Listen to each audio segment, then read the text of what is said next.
La Cosecha.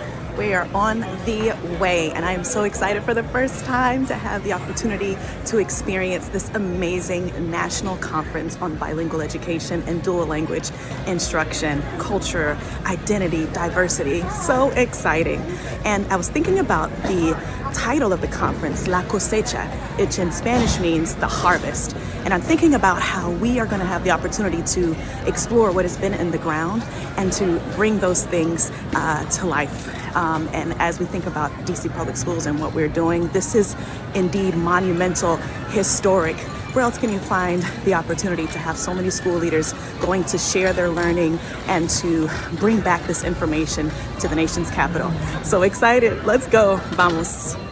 As a group of about 30 DC public school principals, teachers, instructional coaches, and central office staff, we began the exciting learning journey to take our professional development and colaboración to new heights at the 29th annual La Cosecha Conference in Santa Fe, New Mexico.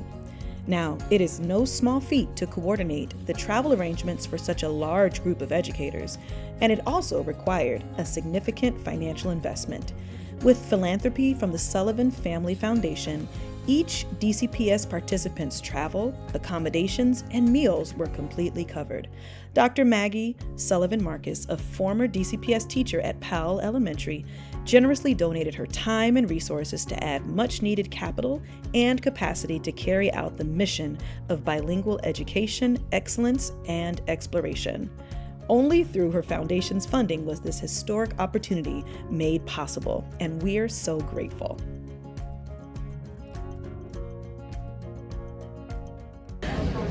All right, Principals, we are on our way to Santa Fe, New Mexico for La Cosecha Conference. How are you feeling? Excited to hang out with other principals and to learn excellent strategies for dual language education. Ready to learn, ready to learn. Let's go, Cluster 5. Woo woo, Cluster 5. I have to say that I am very excited about this experience. Being at Houston and being a one-way immersion, I know that there is so much for me to learn as we try to streamline dual language at Houston. So I'm just excited to just soak up all the knowledge, all the information, all the knowledge from my peers. I'm very, very excited. ¡Woohoo! Gracias. Un momento histórico. Vamos a Santa Fe, New Mexico para aprender en la conferencia La Cosecha. ¿Cómo te sientes? Bueno, yo estoy muy contenta, estoy emocionada porque voy con muchas de mis colegas que nunca hemos podido hacer esto en grupo, siempre hemos ido, ¿verdad?, individualmente, así que estoy súper contenta, gracias a todos los que pudieron contribuir para que esto pues se nos haga realidad y no, esperamos traer mucho conocimiento, implementarlo aquí en DCPS y hacer dual language mucho más stronger. Fuerte, gracias. And we arrived. Llegamos. Nestled in the mountains in the land of enchantment, we settled in and took in the beauty of everything around us. With 11 total DCPS dual language programs in schools across the city, led by Instructional Superintendent Eric Bethel and program managers Catarina Brito and Juliet Stedman, our schools have redesigned the curriculum to ensure paired literacy with cultural relevance. In Greece, phonological and phonemic awareness in Spanish, audit and adapt assessments, and increase bilingual programming for even more students in Washington, D.C.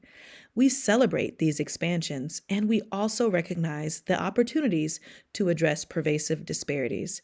Specifically, Black students are severely underrepresented across the city's bilingual programs. My colleague Noelia Gomez and I facilitated a conversation with the group about supporting Black students and families as language learners during a breakfast chat and chew session. We want to help all of our students like Royal, like the students at your school who we're going to ask you to talk about here in just a moment. We have to think differently. And so how beautiful is this moment to be here at La Cosecha, which means in Spanish, the harvest. We reap what we sow. And so in DC Public Schools, thanks to Catarina and Juliet and Ias Bethel and all the many individuals who have done this work for years and decades, Jessica's mama, right? The one and only Doctora Palacios, right? Who have planted these seeds for years. It is now time for us to do our best to unearth all of this beauty of language learning for all of our students with joy, with passion, with amor. Le, le, le, le. Okay. With the tone and everything. So Dr. Brann and I, we were like kind of like making a small conversation right now about like what we are hearing from all of you guys, and it takes a village, right? There's so many factors that are influence like this conversation that we're having right now. And like you're making such a great points like related with enrollment, retention, difference between kinder to second, third to fifth grade, family engagement, our multicultural students have like a wide disease, like wide in terms of like community, in terms of like where our students come from, like social economics as well. So yes, keep going with this conversation, right? I'm so glad that we are having this conversation. Anybody who knows me knows that this has been like real deep in my heart. All 10 years at PAL, so thank you. One thing, kinder is probably one of our first areas of focus because there are some aspects of the lottery that we still have to figure out to know like how are we providing equitable access. But as I've thought through, or as we were thinking through Black families that are not choosing PAL, there is another DCPS school that is a block away where we have in-boundary Black students that are choosing a monolingual school and really like unpacking what's the why. And I will say what I've heard from families is that content that is taught exclusively in Spanish, without them having the resources, they will opt out of a program that could be beneficial for their student because it excludes them from being a support. So we're really trying to unpack how do we support Black families in feeling like your role as support for your student is still valued even with another language, but how do we give them the access points to feel comfortable in like choosing our school and knowing like your role will also be supporting and helping your student with their work and with their learning. So that's the part that we're trying to unpack. Receive themselves in our dual language program in order to address the root cause. We can sit here and make assumptions about, you know, we have deficit mindsets or we don't have the right tools, but until we truly understand how our Black students are feeling in DL schools, we're not going to address it. So that's my investigation. I'll share it with you once I'm done. But my goal is to interview students from different DL programs, not just from Bancroft, and sadly to say that we're at 3% Black students at Bancroft. I could maybe have 23 students in the entire school, and that's 825 kids. And we brought that up at the table, and one of the good pieces of the conversation that came out was, you know, there's but so much that we can do at the school. Some of this does require like a district level change, because when we think about how we are, like I'm working with my staff on having a growth mindset. We just started a professional development series last Monday on having a growth mindset. And we want them to focus on the, you know, we're not there yet, like finding your yet statement and knowing that our students, but when we have assessments that are designed basically highlighting the deficit specifically for our upper elementary students in immersion programming, that STAR assessment, it just highlights and so when you look at it from a teacher standpoint, from a family standpoint, from a student standpoint, it just is frustrating on each part. So I want us to have these sessions with parents. I want us to be intentional, but it's super important that we realize that with all the intentionality, with all the workshops, like we have to be honest and we have to be willing to break the norm and try something new and innovative in order to support our students, our Black students in those specific programs, because what we currently have set up just isn't working.